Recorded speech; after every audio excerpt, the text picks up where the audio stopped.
Hi, I'm Eve and I'm one half of Paper Theatre, and today I'm going to be showing you how to make these lovely handmade paper cut Valentine's cards. So I'm just going to show you the materials I'm going to be using to make these cards. This is the sort of size that we're going to be making. So this is a C6 card, and you can also quite easily buy envelopes for them in your local post office or craft store. And they're quite easy to find, so if you do want to actually post out your handmade cards, you should be able to find envelopes for those. So I'm going to be using some white card to make the main part of the card itself. I've got some coloured card which I've cut to various sizes, so when we've cut pieces out of the white card, if you want to, you can put coloured card behind it, which will make the design stand out really beautifully, and it adds a pop of colour as well, which is always nice. I've got a metal ruler and a plastic ruler, and you'll see why I've got both of those shortly. If you've only got one of these, if you've only got a plastic ruler, that's absolutely fine, you should still be able to follow along, but it does help just make things a bit easier if you've got a metal rule as well. It doesn't have to be a scale rule, but it's a bit more sturdy for cutting with. And then I've got my craft knife. You can get these again in most craft stores, and the one I've got is one where you can unscrew it, take the blade out and replace it with a different blade when it's gone blunt, which is just something you want to be wary of. If you're using a blunt blade, that can be a little bit more dangerous because it's more likely to slip and cut you rather than the paper, so just be aware of that. And then you can see I've added a little pencil grip just to make it more comfortable to hold. Some craft knives come with nice comfortable grips anyway, mine didn't, so I've just added this on for myself. Fab. Let's get started. So I'm just going to begin by showing you how to get the size card that we're working with today. If you want to do a different size, of course you absolutely can. Sometimes it's nice to do a bigger design. You might find it, you can get more intricate designs on it if it's slightly larger to cut out, it's not as fiddly, but I quite like doing the slightly smaller sized cards, so I'll just show you how to get that. So this is just an A4 sheet of paper, and I'm folding it in half and pushing down the crease, and then it's very useful to have a plastic ruler or any other flat edge to just smooth down the crease to make it nice and crisp. Then in that crease I'm going to take my metal rule and just align it, so by lifting up the crease you can just sort of slot it in and feel where that crease is. And then I'll take my craft knife, holding the metal rule, and slice it down. You might find you need to do it more than once, so I just make sure I can see the paper coming away before I try and pull it, otherwise you can get some tears. I can see I've just gone a little bit wonky there, so I'll just neaten that up. And this is why it's brilliant to have a metal ruler if you can, because you might be able to hear I'm slightly scratching the side of the ruler, and if it's plastic, if your blade is very sharp, you might find you're actually cutting into the ruler a little bit, so that's just something to be wary of. Fab. So that's the size of the flat card, and then folding it in half again, we now have the card ready to be cut. I quite like a slightly handcrafted feel to it, so I'm not that fussed about if it's the tiniest bit wonky on the edge, but if you want it to be really crisp and clean, then you can always just go along again with the ruler and make sure that any sort of curvy bits are straightened out, but I quite like the crafted look, so I'm just going to leave that as it is.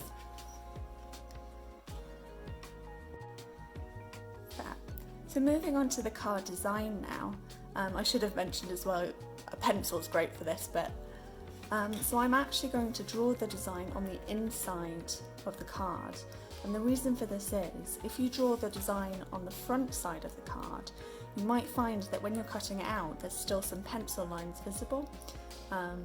You can have a go with an eraser, but depending on how delicate your design is, you're more likely to tear the edges. So what I like to do is draw it on the inside, and then when it's all cut out, I pop my coloured card on the inside here, and then all of the original design pencil markings are hidden away and it's a cleaner look.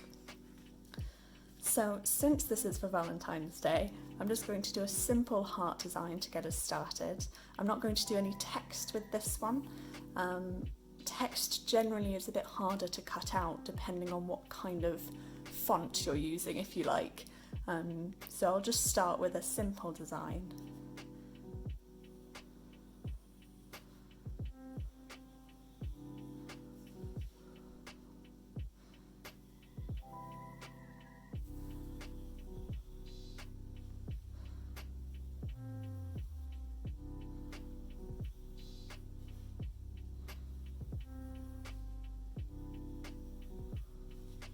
Then I'll just add a couple of smaller hearts.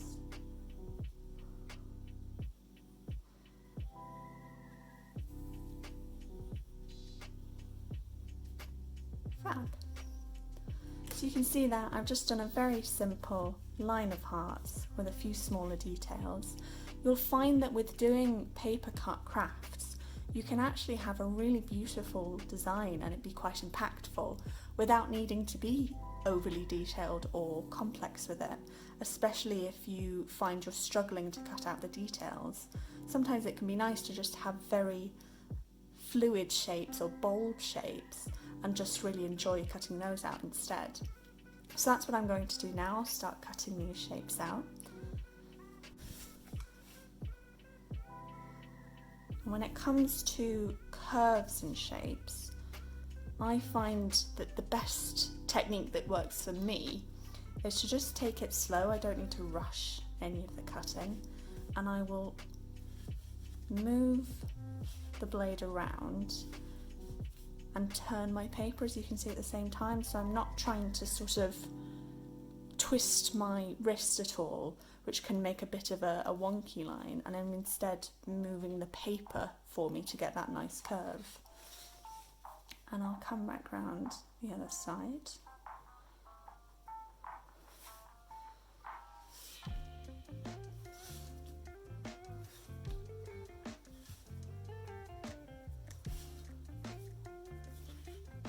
And then I'm just testing to see there's a couple bits that haven't quite cut all the way through.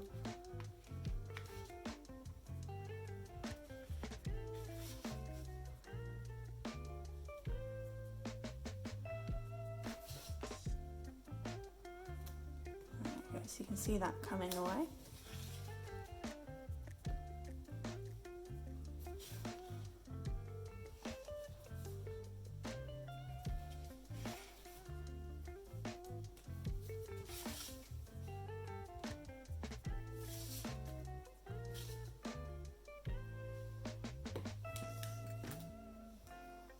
Fab. So there's the first heart cut out, and I'll go ahead and cut out the rest.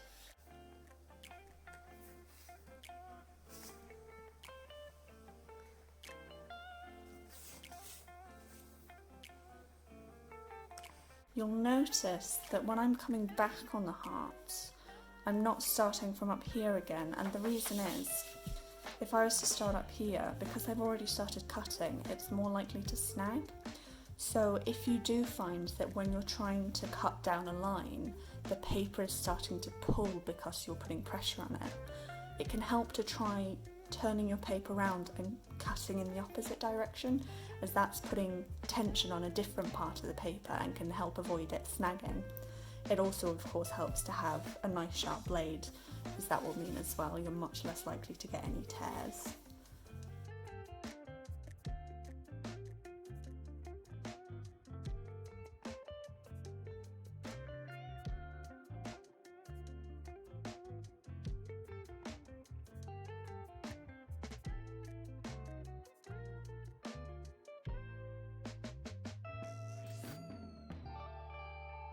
You can see there, it's just torn slightly before I wanted to cut it. So I'm able to just go back in and neaten up that line.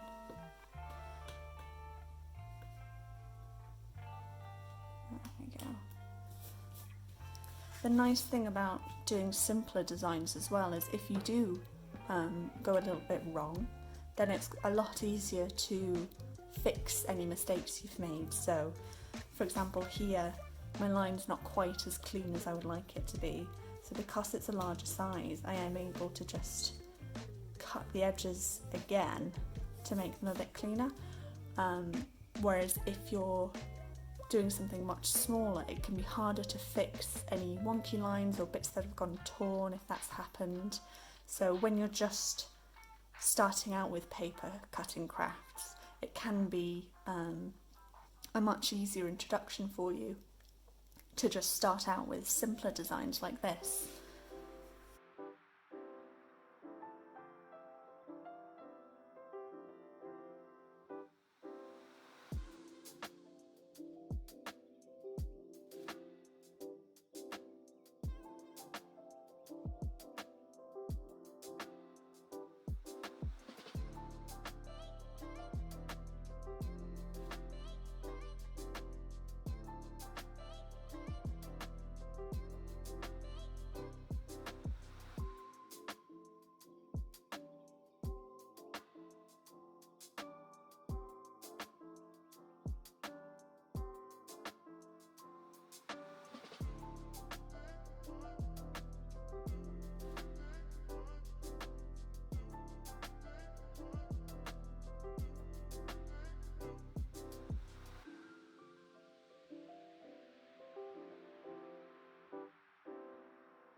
Fab, so I've cut out the design that I've drawn now, and then what I like to do to check it's as neat as I'd like it to be is I actually just flip it over, because sometimes you can see any wonky bits a bit easier when the pencil line isn't in the way. So for example, I can see this is a bit of a square edge, so I'm just going to go in and curve that around a bit more.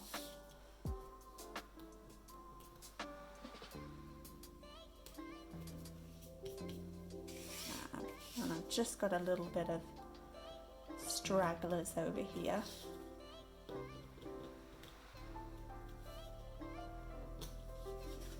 Lovely.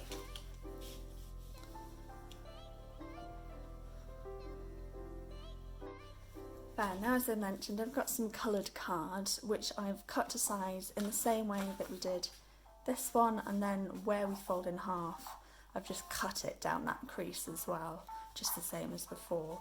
So I'm going to pop this inside. You can see that just really helps bring the design out, whilst also having a nice little pop of colour. So I'm going to use pink, because why not? So with a glue stick, I'm actually going to pop the glue on the card rather than on the coloured paper, so that it doesn't get too messy around where I've cut out. We don't have glue oozing everywhere. Generally, a glue stick works best for this because it's a dry type of glue, and if all you have is PVA, that will work just fine as well. You just probably don't want to apply too much as it might squirt through. There we go, and then just lining this up.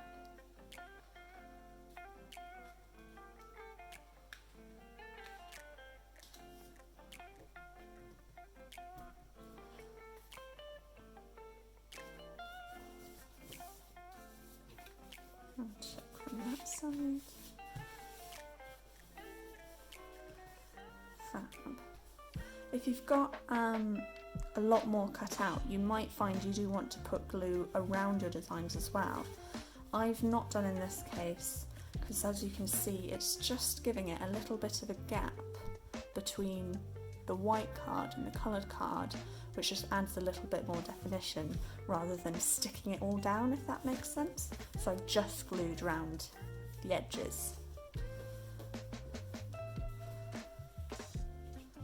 Fab, so there we have it. There's my Valentine's card design.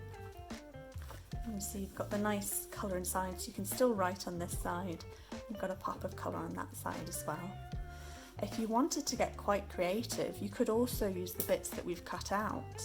So I've seen some designs, you might fold that in half and just glue down one part of it, so you've got a 3D effect as well on the front, and that could be really pretty. I'm just going to leave this one as it is. Fab. I'm also going to show you how to do text on cards and cutting those out, because as I mentioned, that's a little bit more complicated when you're cutting it, because you can have some really fiddly letters. But I'll just show you some of the techniques I use to get a nice clean cut when I'm doing any lettering on a card. So I've just drawn up this design with some text on it. I've just gone very simply, I love you. I've done it on the front of the card for this, just so that you're not reading the text backwards, and it's slightly easier sometimes, especially with blocky lettering, to make sure that you are cutting out the pencil lines. Alternatively, if you do want to do slightly more complicated text, such as this cursive text, and you want to make sure there's no pencil lines visible afterwards, what you can do, and I've found quite useful, is make a template. So for example, here, this is a design that I've drawn and cut out, and then if I want to do a card with this text and make it nice and neat, I'll take my card inside out and I put the template facing the wrong way on what will be the inside cover, so that I can cut it out, and then when I flip it over, it will be the right way round. So that's one way of doing it. For just ease to show you how to do the text, I've just put it this way for now. So with doing blocky letters, it can be quite simple to just cut a line. I like to do all the lines going one direction first, and then I will turn the page, so I'm not twisting awkwardly, and I will do the lines going in the other direction.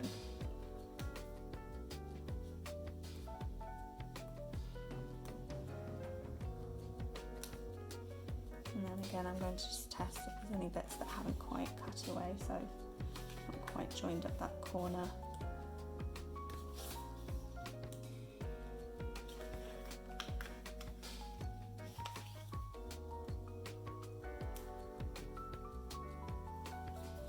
Fab.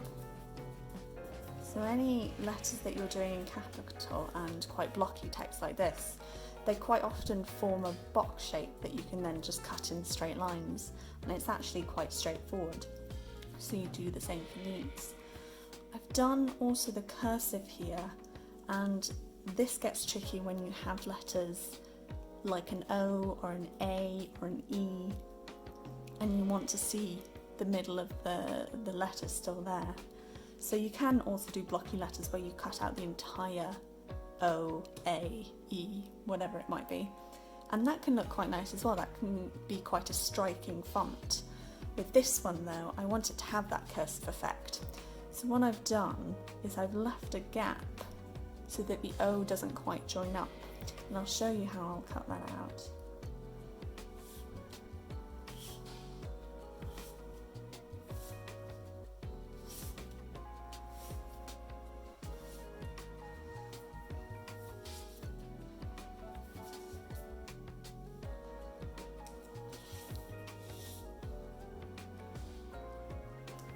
And then you'll remember I said about cutting away from the bit where you've already started to cut. So rather than cutting down here, which might put tension on this bit of card and pull it away from where I've already started cutting, I'm instead going to cut in this direction.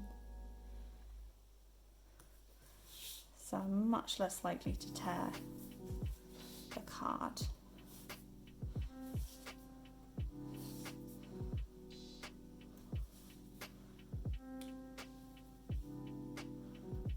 And again, I just gently test it rather than just pulling it away to make sure that all of the corners are joined up.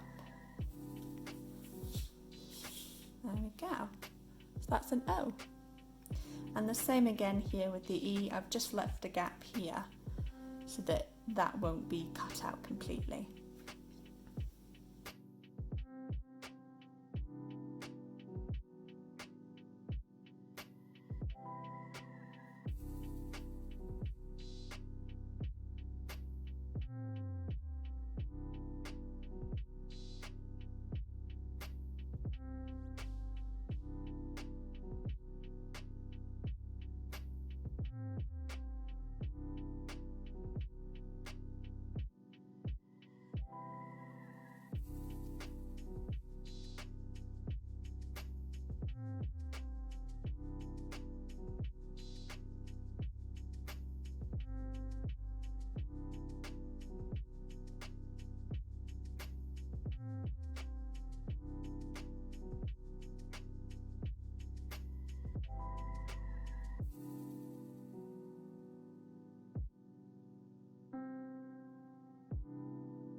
Fab, so that's the design all cut out, and then just as before I've got another piece of coloured card that I'm just going to stick on.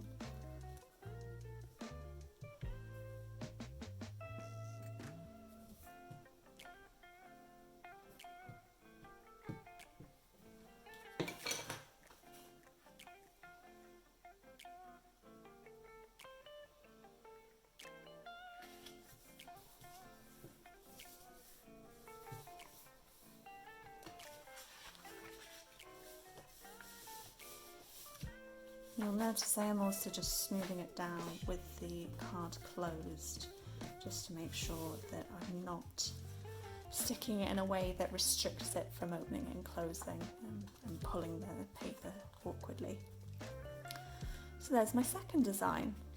I do quite enjoy using different fonts within the same card. I find that really livens up the card almost, and it just adds it, gives it more of a sort of personal, quirky feel. But if you want to just stick with one type of lettering, or if you want to completely make up your own style of lettering, you know, absolutely go for it. The real joy with this is you can create whatever designs you want and bring them to life. So there are my two cards ready to send to someone I love. I hope this has maybe inspired you to make your own cards for whether it be Valentine's or any other event. I mean, you know, these are just some design ideas, but you could make birthday cards, Easter cards, just, you know, hello, how are you doing cards. You know, the possibilities are endless. It's your design, it's your card. And it's just nice to make something handmade as well that's not too difficult, not too time consuming. You know, this was just quite a straightforward design, or you can spend more time on it if you like, or even get creative, like I said, with using bits of card stuck on the front, or using more than one colour behind maybe, whatever you want to do. Fab. fab. So I hope you really enjoyed that video and maybe it's inspired you to make your own cards. Do have a look at my Instagram where I do all sorts of other kinds of paper crafts as well. I actually do a lot of shadow puppetry, so maybe there'll be some inspiration there for you as well. Thanks very much for watching and have a great week.